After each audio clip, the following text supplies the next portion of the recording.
Une langue peut devenir tout un univers mystérieux et fascinant.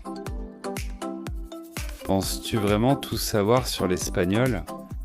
Dans cette vidéo, tu découvriras qu'il existe encore certaines anecdotes surprenantes qui pourraient bien te laisser bouche bée. C'est pourquoi je t'invite à te préparer à apprendre 6 choses que tu ne savais probablement pas sur la langue espagnole.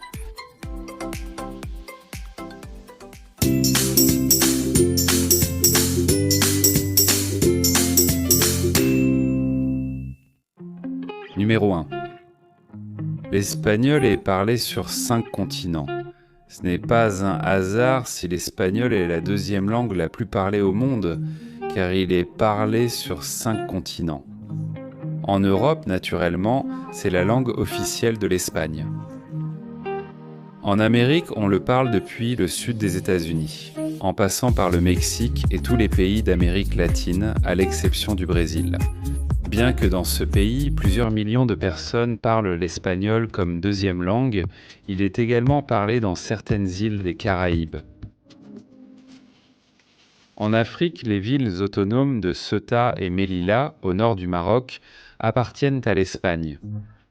C'est la langue officielle de la Guinée équatoriale et aussi parlée au Sahara occidental. En Océanie, il y a la mystérieuse île de Pâques, également appelée Rapa Nui, dans la zone géographique appelée la Polynésie, qui appartient au pays du Chili. Et enfin, on parle espagnol en Antarctique, oui, comme tu l'entends, même si cela peut sembler étrange, sur ce continent, l'espagnol est parlé dans la localité argentine de Fortín Sergent Cabral et dans la localité chilienne de Villa Las Estrellas. Numéro 2. Des milliers de mots sont pentavocaliques. Avant de continuer, n'oublie pas de t'abonner à cette chaîne et d'activer la cloche pour recevoir une notification des nouvelles vidéos. Un mot pentavocalique ou panvocalique est celui qui contient les 5 voyelles de l'alphabet latin. Et si tu pensais que le seul mot qui remplissait ces conditions était murciélago, tu te trompes complètement. On estime qu'il existe environ 40 000 mots pentavocaliques, y compris des noms, des adjectifs, des verbes dans certaines de leurs conjugaisons, des mots modifiés avec des préfixes ou des suffixes, et d'autres variations comme les diminutifs, les augmentatifs, etc. Voici quelques exemples de ces mots. Opulence, orchidée, impétueuse, suiveuse, sustentation, etc. Curieusement, ni le mot pentavocalique ni panvocalique ne sont officiellement acceptés dans le dictionnaire de la Real Academia Española. Numéro 3. Autrefois, l'espagnol ou le castillan était connu sous le nom de chrétien. Durant le Moyen Âge et sous la domination arabe dans la péninsule ibérique. En Espagne, 3 grandes cultures et croyances très différentes se sont rencontrées, les chrétiens, les musulmans et les juifs. Comme ce fut le cas de la ville de Tolède, célèbre pour la coexistence harmonieuse entre ces 3 groupes culturels si différents. Cependant, chacun de ces groupes avait sa propre langue spécifique. Les chrétiens parlaient l'espagnol, les musulmans l'arabe et les juifs l'hébreu. En raison de cette diversité de cultures et de langues que l'on percevait quotidiennement en Espagne et dans toute la péninsule, les médiévaux ont commencé à appeler les hispanophones de l'époque des chrétiens, afin qu'il soit possible de les différencier de ceux qui parlaient dans des langues arabes ou hébraïques. De cette manière, le terme chrétien est devenu synonyme du mot espagnol, c'est-à-dire que toute personne qui parlait espagnol parlait chrétien. Cependant, le sens de cette expression a changé avec le temps, si bien qu'aujourd'hui, l'expression « parler en chrétien » signifie parler de façon claire et précise. Numéro 4. L'espagnol a été la langue diplomatique jusqu'au XVIIIe siècle.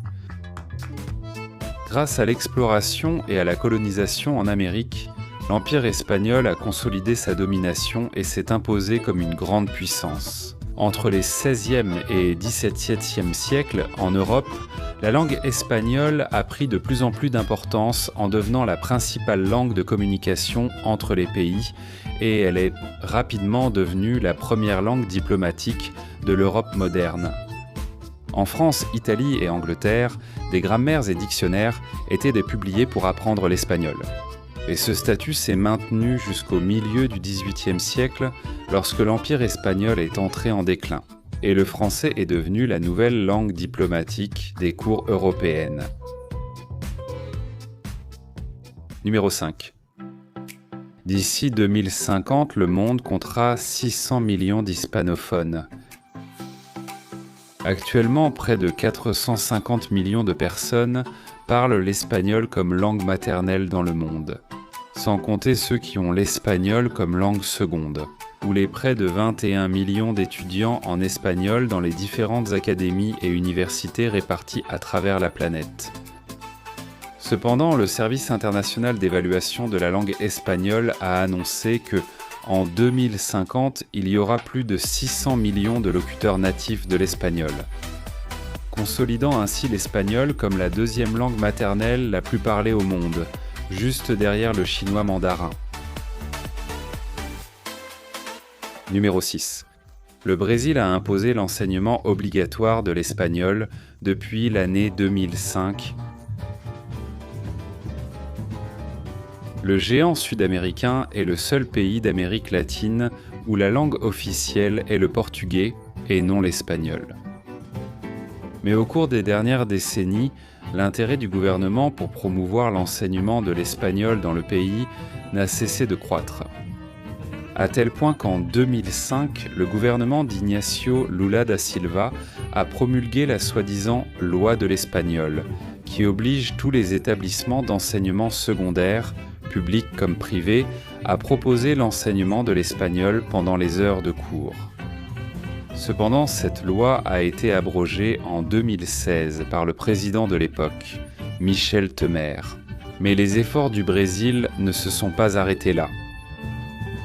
Actuellement, le Brésil est le deuxième pays au monde comptant le plus grand nombre d'élèves apprenant l'espagnol.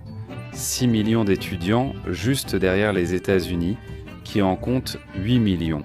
Et le gouvernement brésilien estime que d'ici 2030, le pays comptera plus de 30 millions de personnes qui adopteront l'espagnol comme deuxième langue. Et c'est tout pour aujourd'hui. Si cette vidéo t'a plu, n'oublie pas de mettre un like et de t'abonner à cette chaîne. Je t'invite aussi à activer la cloche pour être informé lorsqu'une nouvelle vidéo sortira. À bientôt.